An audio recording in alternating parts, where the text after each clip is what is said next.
آنکھ پھڑکنے سے کیا ہوتا ہے؟ بعض لوگ جو ہے سیدھی آنکھ پھڑکتی ہے تو اس سے اچھا شگل مراد لیتے ہیں، الٹی آنکھ پھڑکتی ہے تو اس سے کہتے ہیں کہ اب کوئی نقصان ہوگا، کوئی آفت ہوگی، لڑائی جھگڑا ہوگا. تو اس کی اسلام میں کیا حقیقت ہے؟ آنکھ پھڑکنا جی اس کا کسی چیز کی، کسی مستقبل میں کسی چیز کے اچھے ہونے یا کسی مضر اور پسندیدہ چیز کے واقع ہونے سے کوئی بھی تعلق نہیں ہے.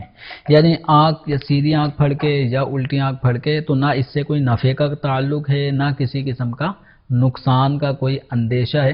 اگر کوئی آنکھوں کے پھڑکنے سے اگر کوئی یہ سمجھتا ہے کہ اگر سیدھی آنکھ پھڑکی تو مجھے کوئی فائدہ حاصل ہوگا، یا الٹی آنکھ پھڑک رہی ہے تو یہ اشارہ ہے، یہ انڈیکیٹ کیا جا رہا ہے کہ یہ کام نہیں کرو، نقصان اٹھاؤ گے، تو یہ سب وہمی خیالات ہیں. اور اسلام میں توہم پرستی یعنی بدشگونی اس کی کوئی بھی گنجائش نہیں ہے.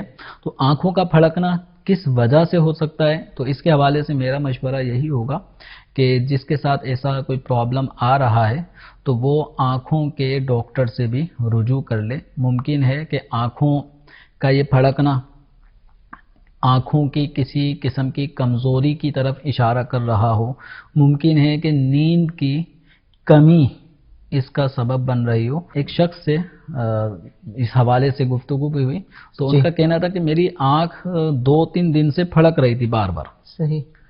اب وہ کہنے لگے میں ڈاکٹر کے پاس گیا، انہوں نے مجھے ڈراپ لکھ کر دی، بس میں نے کچھ مرتبہ ہی ڈراپ یوز کی، میری آنکھوں کا پھڑکنا وہ ختم ہو گیا. یہ اس طرح اشارہ کر رہا ہے کہ آپ اپنے آنکھوں کے معاملے میں تھوڑا سیریس ہو جائیں اور میڈیکل پرابلم بھی ہو سکتا ہے. ڈاکٹر سے رجوع کر لیں. ممکن ہے کہ ڈاکٹر آپ کا کوئی اس کا حل نکال کر دے دیں.